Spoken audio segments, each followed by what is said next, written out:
Bonjour, moi c'est Christophe. Moi c'est Bénédicte.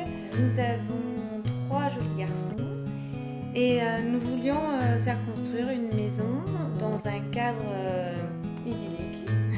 Et aujourd'hui c'est chose faite. Alors on avait plusieurs exigences. La première c'était d'avoir une maison atypique, pas comme tout le monde.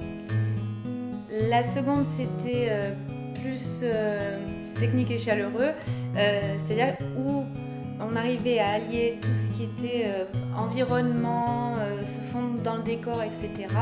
Et en même temps intégrer toute la technologie, tout le savoir-faire domotique dans la maison. Il va allumer la lumière pour la cheminée scène 1. Pour la cheminée ambiance tamisée, la lumière du séjour est allumée. En fait c'est très simple, à savoir que la maison elle est totalement autonome, parce qu'elle est gérée par un automate de domotique qui va permettre de tout contrôler, aussi bien que la lumière, que les volets roulants, que la pergola bioclimatique. Cet automatisme, on peut prendre la main dessus en lui donnant des consignes telles qu'une température dans le salon, une température différente dans la chambre. Et en tant que maman, avoir une domotique qui permet de contrôler les accès aux télévisions, limiter la durée de connexion internet via tous les systèmes domotiques. Le chauffage de la maison c'est très simple, c'est qu'il n'y a pas de chauffage. En fait, il y a juste 2 sèches-serviettes dans les 2 salles de bain, mais hormis ça, le chauffage provient de la chaleur qui est générée sous les panneaux aérovoltaïques sur lesquels on récupère la chaleur qui passe en dessous pour la redistribuer tout simplement dans la maison.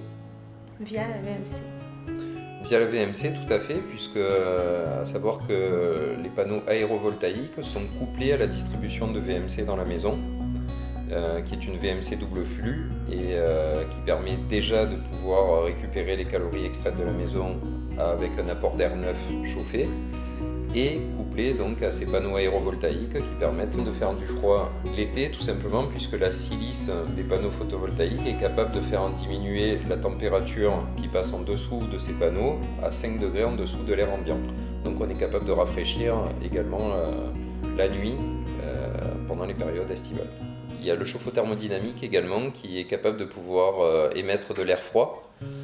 Et donc il y a un bypass motorisé au-dessus qui permet de pouvoir renvoyer cet air froid qui est produit naturellement pour chauffer le chauffe-eau dans la maison l'été. C'est une clim réversible naturelle, tout à fait. L'hiver, quand toutes les fenêtres sont fermées parce que dehors il fait froid, on a l'impression d'être dehors avec les grandes baies qui donnent sur l'extérieur, les arbres autour. L'été, on a une terrasse qui est exposée. Sans compter que la terrasse, on l'utilise également l'hiver. Oui, c'est vrai, elle a plein de points positifs cette maison. Voilà, elle est agréable à vivre, elle est lumineuse. Ce que la maison a de plus unique et d'exceptionnel, c'est le fait qu'elle interagit avec son environnement.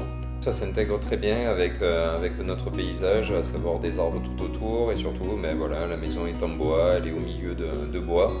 On n'est pas venu faire une verrue. Voilà, on n'est pas venu rajouter une verrue dans un environnement, on a essayé de venir rajouter quelque chose qui se fondrait dans l'environnement. Et c'est, je pense, qu'elle a de plus unique, cette maison.